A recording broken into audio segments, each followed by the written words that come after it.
Trying to control the mind with the mind is like trying to grab.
Stress threshold.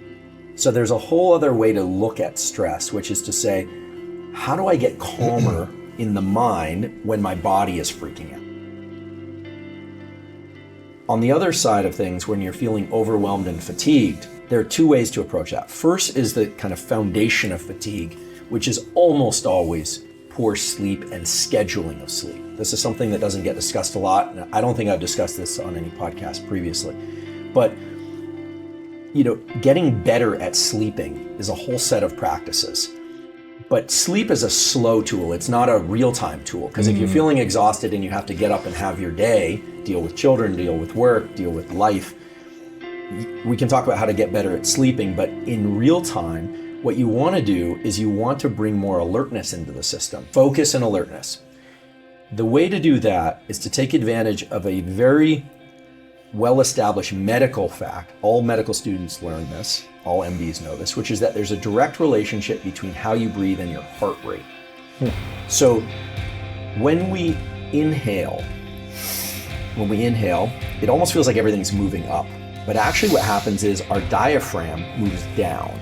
When that happens, our heart literally gets a little bit bigger. The volume of the heart gets a little bit bigger, which means that whatever blood in there is moving per unit time a little bit slower. And there's a set of neurons in the heart, called the sinoatrial node, that sends a signal to the brain and says, hey, blood flow is slowing down. And the brain sends a signal back to the heart and says, okay, let's speed up, and speeds up the heart rate. So the short, concise way to put it is when you inhale more vigorously or longer, you're speeding up your heart rate. This actually, there's a name for it in the medical community, but the important thing to understand is as you inhale, you're sending a neural signal to your heart to speed up. And when you exhale, the diaphragm moves up, the heart gets a little bit smaller, literally because there's less space there. Then there's a signal sent to the brain, and the brain sends a signal back and says, slow down the heart rate. So if you want to become more alert, you actually can just simply make your inhales a little bit more vigorous or a little bit longer than your exhale. Longer or more vigorous inhales will speed up your heart rate and make you more alert. Longer or more vigorous exhales will slow down your heart rate and make you less alert. The repetitive breathing more quickly and deeply, this kind of thing, or some variant of that, all through the mouth or all through the nose, brings up the heart rate and causes the adrenal glands, which sit right above the kidneys, to secrete adrenaline. They make you more alert. And you see these big inflections in heart rate when people do this. Typically, it makes people feel agitated at first. They feel a little bit agitated. And then when you exhale and hold your breath for 15 seconds or so, or what you're doing essentially is you're learning to be calm as your body is flooded with all this adrenaline and the heart rate is going. And that is 100% top-down control. What you're doing in those moments is you're learning to take your forebrain and say, fight the temptation to move, fight the temptation to breathe. This particular pattern of breathing, 25 or 30 times followed by an exhale and a hold, and then a big inhale and a hold, sometimes doing more inhaling and exhaling type repetitive breathing.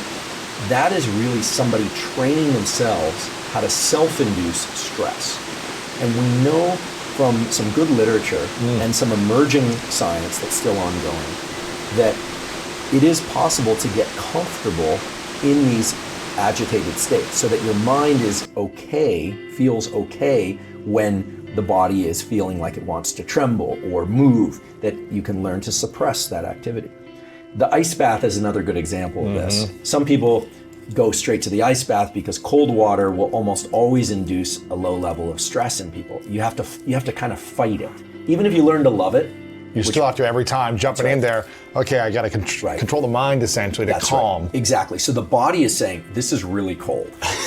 This is really cold. Get out now. And you're pushing back on that, and it's top-down control. It's pure top-down control. And you could do this any number of ways. There's actually something called the hour of pain. The hour of pain was actually described to me by a friend of mine, former military special operations guy, who said that they place you, this wasn't through military, but this is a kind of outside the military extracurricular extracurricular activities of placing you into one position on the floor, and you have to stay there for an hour, which can be excruciating. There's so much limbic friction where you want to move so badly because the stabilizing muscles of the body and the feedback in our musculoskeletal system says, move, move, move. I just want to move the tiniest bit. And so all that practice it's just a different version of the ice bath.